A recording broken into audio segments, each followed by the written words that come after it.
the show starts like this, then you know it's going to be super lit. Welcome to another episode of Music 101. I go by the name of Noladi, and it's going to be super lit. I've got artists coming through. I've got jam-packed music videos. Oh my goodness, too hot is too lit. So let's shake it up and tone it down a little bit. Now, I know you know a lot about pop music, but do you know the history behind it and how it came about? Well, I don't know. Perhaps you don't know, but let's find out. According to Groove Music Online, the term pop music originated in Britain in the mid-1950s, deriving from rock and roll.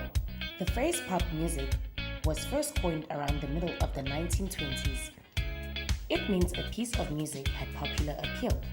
Numerous things that took place during the recordings of the 20s could be seen as being the start of the modern-day pop music industry, which includes rhythm and blues music, as well as country, folk, and others.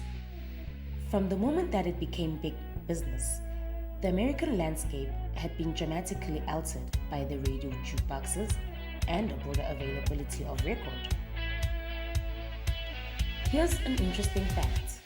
During the wartime period, listeners could hear pop music on radio, in their cars, homes, or public places, and on phonographs or jukeboxes. The Beatles are probably one of the first bands people think of when it comes to pop music. They have influenced numerous musicians, even now, with their many popular music styles. Take a look at Michael Jackson. There is no doubt that he will always be remembered in the history of pop. His songs are the epitome of popular mainstream music. Whilst we jump onto the 21st century, Pink and Bruno Mars, just to name a few, are considered what is popping right now. According to Groove Music, Pink has been recognized as an acrobatic artist and has sold over 40 million records, making her one of the world's best-selling pop artists. And on the other hand, Bruno Mars received 7 Grammy Awards, which included his 2018 song with Cardi B, Famous. To date, he has sold over 130 million records, making him one of the best artists of all time.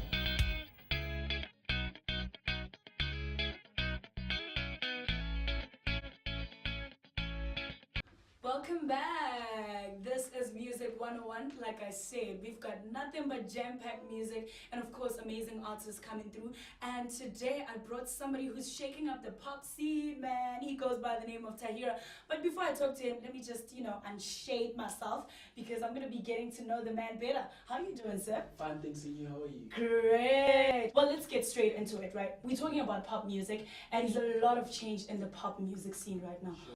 What are you thinking about, the new cats coming up on the line and everybody who's just trying something new with pop music? The evolution of pop, it's different. Right. The vibe is different, the environment is different. It's no more the 80s. Yeah. I smoke, I get high, ecstasy. And then, we get right onto it. Yeah, All right. like And what makes your music different from any other pop artist out there? I'm more conscious, I'm more introvert with it. Right. So I always bring out something different. Right. And where do you draw your inspiration from? Mostly underground people, Right. conscious people like George earlier. Yeah. So I sort of like bring it into the music landscape and it's working out for me. And what's next for Tahira? What's next? Something big, something amazing. Right. Something very emotional, but it will definitely surprise people. And of course you're going to come back to Music 101, right? Definitely. Thank you so much for coming through. I really appreciate it.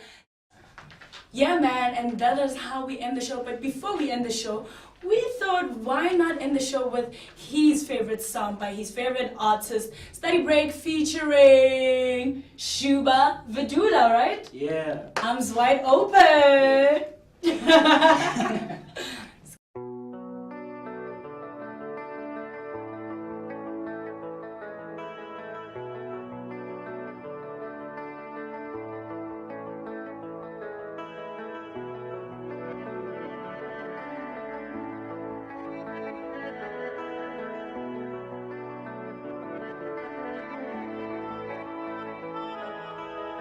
Take a seat, sit down, please just hear